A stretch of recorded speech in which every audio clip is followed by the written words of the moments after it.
अब देखते हैं ये जो सांख्य दर्शन का ये सूत्र है, इसका क्या कहना चाह रहे हैं। चेतनो देशा नियमः कंटक मोक्षवत्। तो मतलब नियम है, मतलब जड़त्व। इसमें कह रखे हैं कि प्रेरणात् खलु नियमो अस्ति तत्रापि प्रकृतेन स्वतंत्र। मतलब प्रकृति स्वतंत्र रूप से कार्य कर रही है। अब पहले जैसे कि प्रकृति तो ऐसी है, जड़त्व कह देते हैं कि इस व्यक्ति को, असल व्यक्ति के उदाहरण से देखते हैं कि व्यक्ति कहते हैं कि इसे व्यक्ति को अपना ना लाभ और ना हानि का, उसको ना अपने भले का पता, बिल्कुल जड़ व्यक्ति है, ना इसको अपने भले का पता, ना इसको अपने कुछ, इसको अपने भले का लाभ हानि का कुछ नहीं पता है, जड़त्व व्यक्ति है बिल्कुल। तो ऐसी ही बिल्कुल प्रकृति थी, ऐसी पड़ी थी बिल्कुल। तो इस वर्ग ने उससे मतलब जड़त्व मतलब कर्तव्यमस्ति, तसे कर्तृत्वमस्ति। अब वो कर्तृत्व हुई, उसको ईश्वर ने लाभ हानि के लिए उपयोग कर दिया कि अब जैसे कि वो पड़ी थी, उससे मतलब उसे कुछ नहीं पता था, तो उससे ईश्वर ने ऐसा बताया कि जिससे कि हम अब उसका उपयोग करें प्रकृति का, तो हम स्वतंत्र रूप से, मतलब प्रकृति के गुण अब दिखने में स्वतंत्र हैं। अब प्रकृति अपने गुण दिखा सकती है कि हम भले ही कुछ करें, परंतु हम कितना ही अच्छा करना चाहे, परंतु प्रकृति कहीं ना कहीं अपना भी दिखाएगी। हम सामान इतने ले लें और लेकर जाएं, परंतु आते आते में सड़ेंगे भी, उनमें अंदरूनी क्रिया भी हो रही है। तो प्रकृति स्वतंत्र है क्रिया दिखाने में, क्योंकि ईश्वर ने उसको स्वतंत्र किया है। पहले वो जड़त्व थी, पहले वो किसी के उसमें नहीं आती थी, मतलब पहले वो अपनी मर्जी से नहीं चलती थी। अब ईश्वर ने उस जड़त्व को पकड़ा है, क्योंकि ईश्वर तो मेन करता था, ईश्वर ही है कि उसने उसके कर्तृत्व को दिखा दिया कि ये प्रकृति क्या कर सकती है, इसको क्या है। तो इससे मोक्ष वाले व्यक्ति तो मोक्ष ले सकते हैं, भोग वाले से भोग ले सकते हैं, परंतु ईश्वर की सहायता से, क्योंकि ईश्वर ने दिखाया है कि कैसे कैसे इसके गुण हैं। तो यही है कि आप प्रकृति से मोक्ष ले सकते हैं पूरा, चाहे आप भोग ले सकते हैं। तो आपकी मर्जी है कि आप किस में ले, क्योंकि प्रकृति तो स्वतंत्र है, स्वतंत्र रूप से वो तो चलती रहेगी। आपको उससे सीखना है कि हाँ ये छूट गई मेरे से, परंतु आप उसकी स्वतंत्रता को अपनी कमजोरी समझ करके दोबारा उसी में ही उलझते रहें, तो ये आपकी गलती है। कि मान लो आपसे कुछ छूट गया और आप सोचे कि ये मेरी गलती से छूटा, मैं इसको दोबारा पाऊंगा, मतलब आपने सिर्फ उसकी एक साइड देखी, दूसरी साइड नहीं देखी, उसका स्वतंत्र रूप नहीं देखा। आपने देखा कि ये सावधानी रख सकते हैं, मतलब उसमें आपने अन्य अन्य गुण ऐड करने चाहें, जिससे कि वो आपको बरकरार रहे,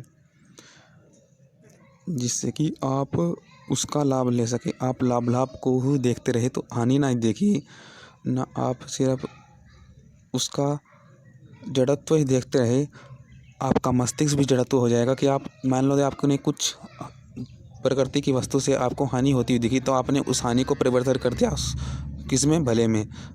तो आपकी ये बुद्धि जड़त्व हुई, क्योंकि आपने उस हानि को उपयोग में लाने का तो प्रयास किया, कर सकेंगे मतलब प्रयास तो किया।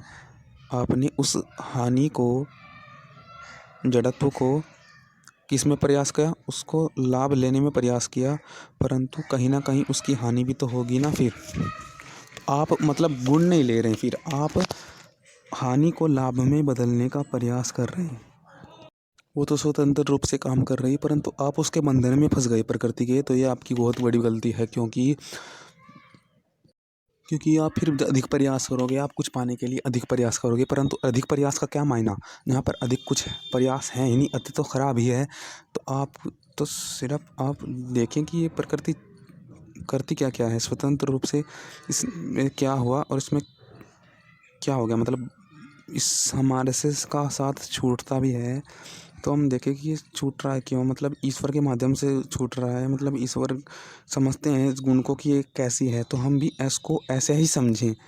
तो ईश्वर के माध्यम से ये पूरा भोग और मोक्ष होगा। भोग भी हम तभी ले पाएंगे, वरना हम भोग के चक्कर में और चाहेंगे पर मिलेगा चूस नहीं, छूटता ही रहेगा, मतलब थोड़ा छूटता रहेगा।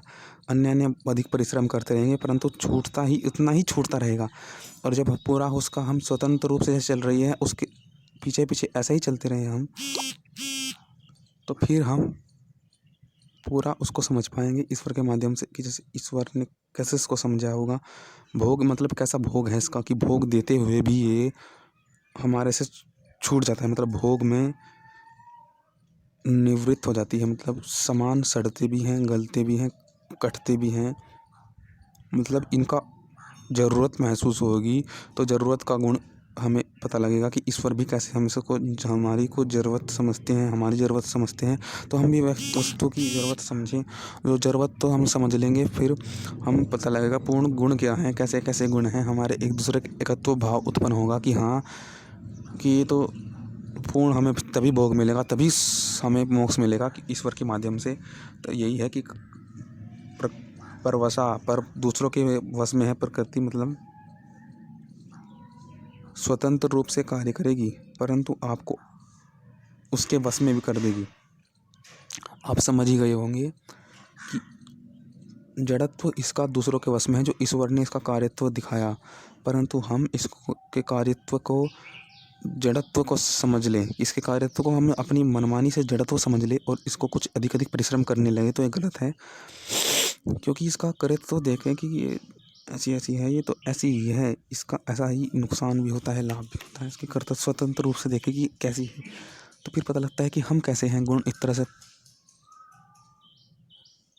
कि ये तो एक तरह से हमारे लिए ही है, इसका सही बहाने में हमारा पता लग जाता है, वरना हम समझते हैं कि हम इसके लिए हैं, ये हमारा भाव हो जाता है। फिर ये नहीं होता है कि हमारे लिए ये है, कुछ ऐसे ऐसी भावनाएं उत्पन्न होती हैं।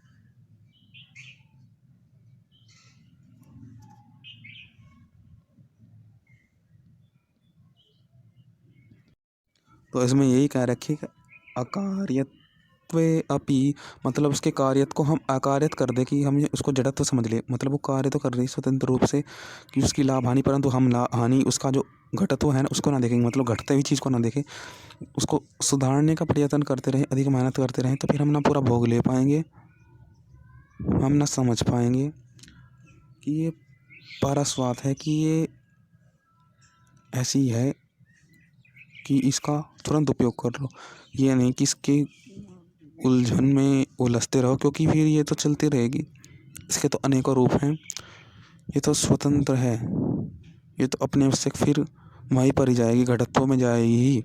मतलब ये स्वतंत्र है। अब इसका कार्य दिखाने में ये कार्य दिखाते हुए भी ये जड़त्व है, मतलब कार्य अपना दिखा कर रहेगी, ये प्रकृति अपना कार्य दिखा के रहेगी। आप चाहे इसमें कितना अधिक परिश्रम कर दो, कितने ही साधन ले लो, परंतु उसका घटना होगा ही। इसका जो होगा सडना घटना है तो चलता रहेगा, जड़त्व की भांति ही चलता रहेगा।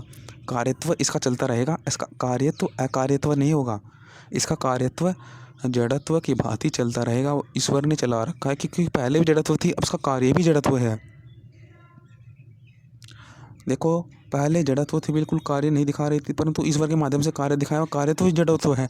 तो आप उसको कार्य को जड़त्व की भांति देखें कि इससे छूटता है, आप उस कार्य को कार्यत्व की भांति नहीं देखें,